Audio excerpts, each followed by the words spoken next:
Hello दोस्तों, आज हम फिर उपस्थित हैं एक नए टॉपिक के साथ।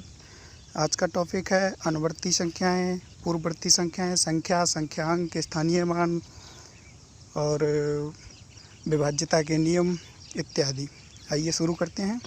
सबसे पहला पॉइंट है संख्या, यानी संख्या किसे कहते हैं? कितनी वस्तुएं हैं या कोई वस्तु कितनी है का जिससे बोध होता है संख्या कहलाती है। अर्थात कि अगर कुछ टॉफ़ियाँ रख दी जाएं, फिर तुमसे पूछा जाए कि ये टॉफ़ियाँ कितनी है, तो जिस तरह से आप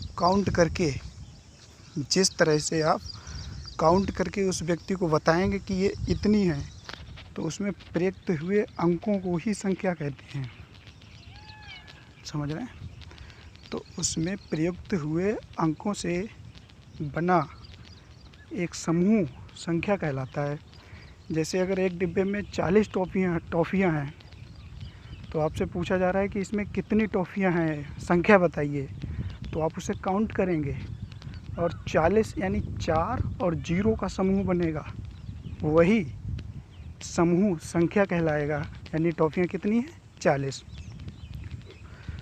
अब देखिएगा कि आगे पॉइंट दिया है संख्यांक क्या है। अब जैसे वो टॉफ़ियाँ काउंट की थी कितनी? 40। अब 40 में कितने अंक हैं? 2 अंक हैं। कौन कौन से अंक हैं? 4 और 0। तो उस संख्या के संख्यांक क्या हो गए? 4 और 0। कितने संख्यांक हैं? 2। इसे देखिएगा, संख्याओं को लिखने के लिए जिन संकेतों का प्रयोग किया जाता है उन्हें संख्यांक कहते हैं। जैसे हमने 40 लिखा, 40 को लिखने के लिए हमने 4 और 0 यानी 2 अंकों का प्रयोग किया, यही क्या हुए? संख्यांक हुए। जैसे दिया हुआ है 6994 में संख्यांक 6, 9, 8 व 4 हैं। और कितने संख्यांक हैं टोटल? 4। अगला देखिए अनुवर्ती संख्या, दी गई संख्या के ठीक आगे वाली संख्या। यानी अगर कोई संख्या दी हुई है, उसकी अनुवर्ती संख्या पूछा गया है, तो उस दी हुई संख्या के ठीक आगे वाली संख्या अनुवर्ती संख्या होगी। या जो संख्या दी गई है उसमें हम 1 जोड़ देंगे। यानी किसी भी दी हुई संख्या की अनुवर्ती संख्या निकालने के लिए दी हुई संख्या में 1 जोड़ दिया जाता है। जैसे 87 की अनुवर्ती संख्या 1 जोड़ देने पर 88 हो गई, और 98 की अनुवर्ती संख्या 1 जोड़ देने पर 99 हो गई। ऐसे अगला पॉइंट देखिए पूर्ववर्ती संख्या, किसी संख्या के ठीक पहले वाली संख्या। यानी किसी संख्या के ठीक पहले वाली संख्या, जैसे संख्या है 14, 14 से ठीक पहले क्या आता है? 13। तो 14 की पूर्ववर्ती कितनी हुई? 13। पूर्ववर्ती यानी पूर्व में पूर्व लगा हुआ, पूर्व का मतलब पहले होता है, तो पूर्व का मतलब पहले, यानी जो संख्या दी हुई है उससे पहले वाली संख्या पूर्ववर्ती संख्या हो जाएगी। किसी संख्या की ठीक पहले वाली संख्या पूर्ववर्ती संख्या कहलाती है। अर्थात या किसी दी हुई संख्या में से 1 घटा देने पर पूर्ववर्ती संख्या प्राप्त होती है। अनुवर्ती संख्या में अनु का मतलब आगे की और पूर्व का मतलब पीछे की। यानी अनुवर्ती में हम एक आगे के लिए क्या होगा? 1 जोड़ना पड़ेगा, और पूर्ववर्ती में यानी पीछे जाने के लिए 1 घटाना पड़ेगा। अब जैसे एग्जांपल देखिए, 46 की पूर्ववर्ती संख्या 1 माइनस कर दिया, 45 बचा। ऐसे ही 84 की पूर्ववर्ती संख्या 1 घटा दिया, क्या बचा? 83। आगे देखते हैं विभाज्यता के नियम। यानी हम किसी संख्या को बिना भाग दिए कैसे पता कर पाएंगे कि ये संख्या किस संख्या से भाज्य हो सकती है, किस संख्या से भाज्य होगी? बिना भाग किए पता करना। देखिएगा 2 से भाज्यता का नियम, अगर दी गई संख्या के इकाई के अंक के स्थान पर 0, यानी जैसे कोई संख्या दी हुई है, उसके इकाई का स्थान होता है बिल्कुल अंत में, यानी इकाई के स्थान या अंतिम स्थान, इकाई का स्थान या अंतिम स्थान या तो 0 हो या सम संख्या हो। ठीक है, अगर दी हुई संख्या के इकाई के स्थान पर 0 या कोई सम संख्या है, अर्थात यदि किसी संख्या के अंत में 0 या कोई सम संख्या है, 0 सम संख्या क्या हुई? 2, 4, 6, 8, 10, 12, 14 इस तरह से। ठीक है, यानी सम संख्या वो संख्याएं जो 2 से कट जाती हैं, या तो सम संख्याएं हो या 0 हो। तो जिन संख्याओं में 0 या सम संख्या दी हुई होगी अंत में बिल्कुल, तो वह संख्याएं 2 से विभाज्य होंगी। जैसे 4260, इसमें 0 दिया हुआ है और इसका वो हाँ, इसमें शून्य दिया हुआ है, ये संख्या 2 से भाज्य हो जाएगी। और देखिए 8424 में लास्ट में 4 दिया हुआ है, 4 सम संख्या है क्योंकि ये 2 से विभाज्य है, तो पूरी 8424 भी 2 से विभाज्य होगी। ऐसे ही देखिए 3224, इसमें भी लास्ट में अंत में 4 है। जब 4 2 से विभाज्य है यानी सम संख्या है, तो 3224 भी 2 से विभाज्य होगी। अगला देखिएगा 3 से भाज्यता का नियम। यदि दी गई संख्या के सभी अंकों का योग 3 से विभाज्य है तो संख्या भी 3 से विभाज्य होगी। जैसे अगर 5 अंकों की संख्या दी हुई है तो उस संख्या में प्रयुक्त सभी अंक यानी प्रयुक्त सभी अंकों को हम जोड़ लेंगे, सभी अंकों को जोड़ लेंगे। जोड़ने से जो योगफल प्राप्त होगा, अगर वह योगफल 3 से विभाज्य है तो पूरी संख्या 3 से विभाज्य होगी। जैसे देखते हैं एग्जाम्पल में, पहला है 2221। इसमें अंकों का योग किया हुआ है 2 + 4 + 2 + 1 यानी 9 आया। 9 जो है 3 से विभाज्य है, 9 3 से विभाज्य है, तो इसलिए ये संख्या भी 3 से विभाज्य होगी। आगे दिया हुआ भी है 2421 को 3 से भाग करेंगे तो 807 आएगा। ऐसे ही 2421 नहीं 444 देखिएगा, 444 में तीनों 4 को जो प्लस लगा के जोड़ दिया यानी 12 आया। 12 3 से विभाज्य है, जब 12 3 से भाज्य है तो 444 भी 3 से भाज्य होगा, यानी 444 को 3 से भाग देने पर 148 आंसर आ रहा है, यानी दोनों संख्याएं 3 से भाज्य हो गई। अगला देखिए 6462, इसमें चारों अंकों का योग करेंगे, 6 + 4 + 6 + 2 टोटल हुआ 18। 18 3 से विभाज्य है, 3 छक 18 होते हैं, तो 18 3 से विभाज्य है। जब 18 3 से विभाज्य है तो 6442 भी 3 से विभाज्य होगी। 3 से भाग दिया हुआ है 2154। अगला पॉइंट 4 से भाज्यता का नियम। यदि दी गई संख्या के इकाई व दही के अंकों द्वारा बनी संख्या, जैसे कोई संख्या दी हुई है तो उसके इकाई और दही के अंकों द्वारा बनी संख्या यानी अंतिम 2 अंकों के द्वारा बनी संख्या 4 से भाज्य है तो पूरी संख्या 4 से भाज्य होगी। जैसे कोई भी संख्या दी हुई है, कितनी भी बड़ी है, हम उसके अंतिम 2 अंक देखेंगे, अंतिम 2 अंकों से संख्या बनी हुई देखेंगे। जैसे 42 और 36 है, इसमें अंतिम 2 अंकों की संख्या कौन सी हुई? 36। 36 देखिएगा 4 से विभाज्य है क्या? 4 9 36, यानी 36 4 से विभाज्य है। जब अंतिम 2 अंकों से बनी संख्या यानी 36 4 से विभाज्य है तो पूरी संख्या 4236 भी 4 से विभाज्य होगी। ठीक है, इसी तरह अगले देखिए 54 21 24, इसमें अंतिम 2 अंकों की संख्या 24 है। 24 4 से विभाज्य है, 4 छक्के 24। जब 24 4 से विभाज्य है तो पूरी संख्या भी 4 से विभाज्य होगी। इसी तरह 46864 में भी देख सकते हैं, 64 जो कि 4 से विभाज्य है। इसी तरह पूरी संख्या भी 4 से विभाज्य होगी। अब 5 से विभाज्यता का नियम देखिएगा। यदि दी गई संख्या के इकाई के अंक के स्थान पर शून्य, यानी दी हुई संख्या, अगर कोई संख्या दी हुई है उसका हम इकाई का अंक देखेंगे, अगर इकाई के अंक शून्य है या इकाई का अंक 5 होना चाहिए। इसमें केवल 2 मतलब बातें याद रखनी है कि या तो इकाई का अंक 0 हो या 5 हो, यानी अंत में या तो 0 हो या 5 हो। अगर 0 या 5 है तो संख्या 5 से भाज्य होगी। जैसे 63260 में देखिएगा 0 दिया हुआ है। 89645 में भी 5 दिया हुआ है। 23985 में भी 5 दिया हुआ है, यानी पहली संख्या में 0 दिया हुआ है, दूसरी संख्या में 5 और तीसरी संख्या में भी 5 आया हुआ है। इट मीन्स की संख्या तीनों संख्याएं 5 से भाज्य होंगी। अगला नियम 6 से भाज्यता का नियम। यदि दी गई संख्या 2 व 3 दोनों से विभाज्य होगी, यानी जैसे 6 के टुकड़े करिएगा, 6 3 दूना 6 होते ना, यानी 3 और 2 की गुणा करेंगे तब 6 होगा। तो वही यहाँ पे है कि सीधा नियम ना बना के इसके नियम को 3 और 2 से जोड़ा है, यानी 2 से भाज्यता के नियम और 3 से भाज्यता के नियम को जोड़ा है, वो हम पढ़ चुके हैं। यदि दी गई संख्या 2 एवं 3 दोनों से विभाज्य है, यदि कोई संख्या दी हुई है और वह 2 एवं 3 दोनों से विभाज्य है तो वह संख्या अवश्य 6 से विभाज्य होगी। और हाँ, याद रखिएगा, यदि संख्या 2 से विभाज्य हो रही है और 3 से विभाज्य नहीं हो रही है तो 6 से विभाज्य नहीं होगी, या 3 से विभाज्य है 2 से नहीं हो रही है तब भी नहीं। 6 से विभाजित होने के लिए संख्या को 2 और 3 दोनों से विभाजित होना पड़ेगा। जैसे देखिएगा 6462, यह संख्या 2 से भाज्य है क्योंकि अंत में सम संख्या है। ठीक है, 2 से भाज्यता का नियम क्या था, अंत में या तो शून्य हो या सम संख्या हो, तो अंत में सम संख्या है तो ये इसका मतलब 2 से विभाज्य है। और इसके अंकों का योग देखिए, 6 4 10, 6 16 और 2 18, यानी अंकों का योग 18 है। 18 3 से विभाज्य है, तो ये संख्या भी 3 से विभाज्य होगी। इसका मतलब है कि ये संख्या 2 एवं 3 दोनों से विभाज्य है, अर्थात ये संख्या 6 से भी विभाजित होगी। अगला नियम 7 से विभाज्यता का नियम, दी गई संख्या के इकाई के अंकों का दोगुना करके, दी गई संख्या के इकाई के अंक का दोगुना करके, इकाई का अंक, इकाई, दाही, सैकड़ा, हज़ार, 10,000, ये हम सब अंतिम संख्या के अंतिम अंक से शुरू करते हैं।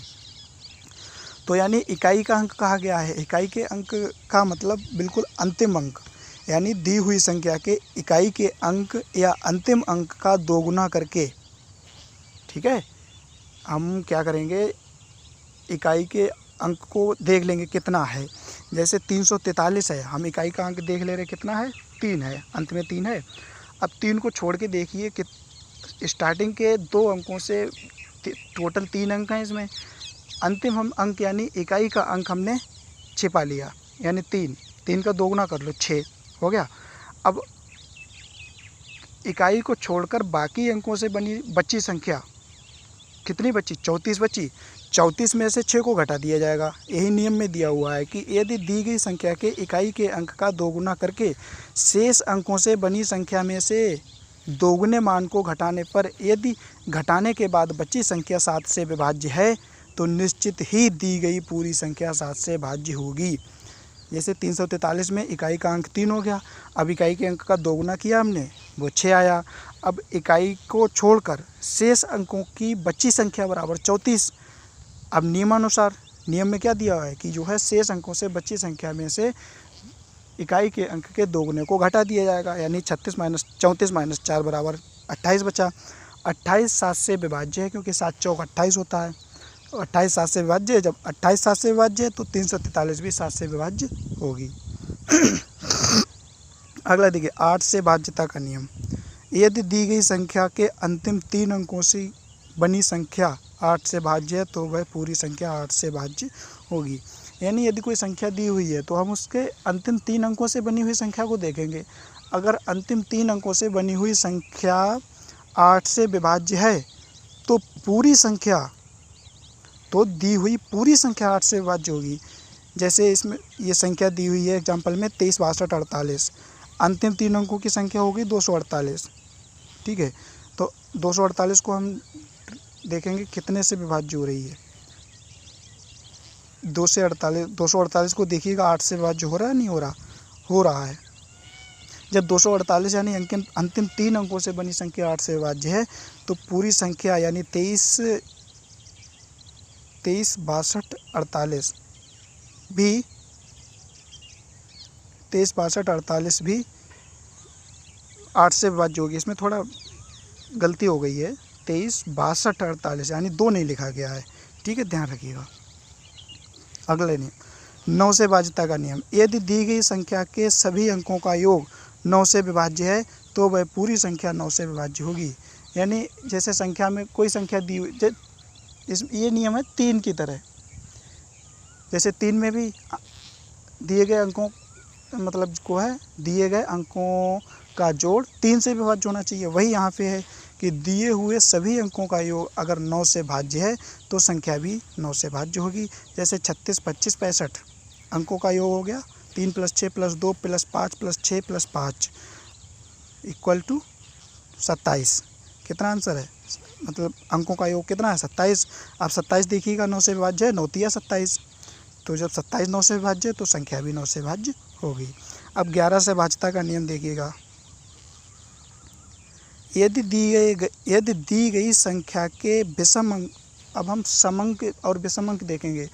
कोई संख्या दी हुई है तो हम स्टार्टिंग से उन्हें नंबरिंग देना शुरू करेंगे, यानी 1 2 3 4 5 6 7 8 इस तरह से नंबरिंग देना शुरू करेंगे, तो जो विषम स्थानों पर जो अंक आएंगे, यानी 1 3 5 7 9 इस तरह से जो विषम स्थानों पर अंक आएंगे और सम स्थानों पर अंक आएंगे, अलग अलग योग करेंगे, यानी विषम स्थानों के अंकों का योग अलग करेंगे और सम स्थानों के अंकों का योग अलग करेंगे।